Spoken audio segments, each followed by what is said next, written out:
Big Boss Telugu season 9 second week elimination time అయితే వస్తుందన్నమాట. మరి ఈ వీకెండ్ కి డేంజర్ జోన్ లో అయితే 5 వ్యక్తులు ఉన్నారంట. సో ఎవరు వాళ్ళు ఏ విధంగా డేంజర్ జోన్ లో పడ్డారు? So Bigg Boss season 9 second week మాత్రం చాలా రసవత్తరంగా సాగుతుంది. అందులో ఉన్న వాళ్ళు అంటే ఫైటింగ్ చేసే విధానం మనం ఎవ్రీ సీజన్ లో ఇది కామన్ పాయింట్ అనమాట. ఒకరికి పడకపోవడం కానీ, లేకపోతే నామినేషన్ ప్రక్రియలో ఎవరి గురించి ఒకరు చెప్పినటువంటి పాయింట్లు వేరే వాళ్ళకి నచ్చకపోవడం, సో వాటి వల్ల గొడవలు రావడం, ఇదంతా కూడా మనం కామన్ గా చూస్తూ ఉంటాం.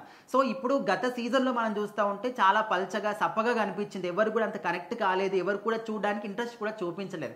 కాకపోతే ఇప్పుడు ఈ సీజన్ 9కి వచ్చేసరికి అగ్ని పరీక్ష అని ఒక కంటెస్టెంట్ పెట్టి అక్కడ కాన్వెన్స్ ని సెలెక్ట్ చేస్తామని చెప్పేసి, అంటే దాని ద్వారా ప్రజల్లో కొంచెం బజ్ అనేది క్రియేట్ చేసుకున్నారు. సో ఇంకా ఆ తర్వాత హౌస్ మేట్స్ అందరూ కూడా హౌస్ లోకి అడుగు పెట్టిన తర్వాత ఇంకా ఫస్ట్ వీక్ అంతా కూడా మనం చూసాం. అండ్ ఫస్ట్ వీక్ నామినేషన్ లో అంతా చాలా మంది ఉన్నారు. ఇంకా ఎలిమినేట్ అయింది ఎవరంటే శ్రేష్ఠి వర్మ. సో ఇదంతా కూడా పక్కన పెడితే ఇప్పుడు సెకండ్ వీక్ వచ్చేసరికి నామినేషన్స్ లో మాత్రం చాలా చాలా జోరుగా, అసలు ముఖ్యంగా హరీష్ గారు కావచ్చు, హౌస్ మేట్స్ అందరూ కూడా కలిసి నేను ఒక్కనే టార్గెట్ చేస్తున్నారని ఆయన ఏదో బాధపడిపోవడం కానీ, అదేవిధంగా నిరాహార దీక్ష చేస్తాను, తినను, నీళ్లు తాగను అని చెప్పేసి, సో ఈ విధంగా చాలా చాలా అంటే మనం చాలా ఇంట్రెస్టింగ్ గా షో అనేది ఇప్పుడైతే కొనసాగుతుంది అనమాట. అండ్ ఇప్పుడు రెండో వీక్ కి సంబంధించినటువంటి ఎలిమినేట్ ఎవరు అవుతారు, అసలు నామినేషన్ లో ఎవరయ్యారు అంటే మొత్తం 7 మెంబర్స్ నామినేట్ అయ్యారనమాట. సో అందులో ప్రజెంట్ మనం చూస్తూ ఉంటే టాప్ పొజిషన్లో ఎవరున్నారు, ఎక్కువగా ఓటింగ్ తోని ఫస్ట్ ప్లేస్లో ఎవరున్నారంటే సుమన్ శెట్టి గారు. సో మరి ఫస్ట్ వీక్ నుంచి కూడా అందరూ అనుకుంటుంది ఏంటంటే ఈయన చాలా డల్గా ఉంటున్నాడు అండ్ గేమ్స్లో పార్టిసిపేట్ చేయట్లేదు, ఎవరితో కలవట్లేదు, ఎవరితో మాట్లాడట్లేదు, ఈయన బయటికి వెళ్తాడేమో, ఫస్ట్ వీకే వెళ్తాడేమో అని చాలా మంది కూడా అనుకున్నారు, అందరికీ ఫిక్స్ అయిపోయారు. కాకపోతే ఇంకా సాటర్డే వస్తుంది, ఇంకా 2 రోజులు మాత్రమే ఉందన్న సమయంలో ఈయన గ్రాఫ్ అనేది విపరీతంగా పెరిగిపోయింది అనమాట.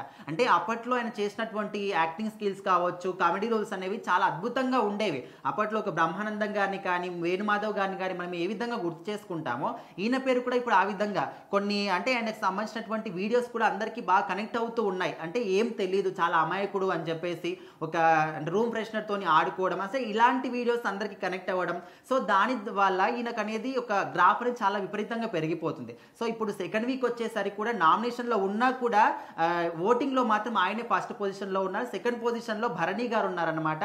ఇక్కడ సుమన్ శెట్టి గారికి 45% ఓటింగ్ ఉంటే భరణి గారికి 30-35% ఉంది. సో మిగతా 5 మెంబర్స్ మాత్రం డేంజర్ జోన్లో ఉన్నారు. వీళ్ళు కనీసం 10% ఓటింగ్ కూడా వీళ్ళకి లేదు. అలా 5 మందికి కూడా 6-7% మాత్రమే ఓటింగ్ నడుస్తుంది. ముఖ్యంగా డెమన్ పవన్ కావచ్చు, అదేవిధంగా ఫ్లోరా షైని, ప్రియా శెట్టి, హరీష్, మర్యాద మనీష్, వీళ్ళ 5 మెంబర్స్ కూడా చాలా డేంజర్ జోన్లో ఉన్నారు. ఖచ్చితంగా వీళ్ళ 5 మెంబర్స్లోనే ఎవరో ఒకరు మాత్రం ఇప్పుడు సెకండ్ వీక్ ఎలిమినేట్ అయ్యే అవకాశాలు ఎక్కువగా కనిపిస్తున్నాయి. అందులో మెయిన్గా వినిపిస్తున్నటువంటి పేరు ఏంటంటే ఫ్లోరా షైని. తను మాత్రం ఇప్పటికి కూడా సెకండ్ వీక్ వచ్చినప్పటికీ కూడా చాలా డల్గా కనిపిస్తుంది, అందరితోని కలవడం కానీ చాలా వీక్గా కనిపిస్తుంది.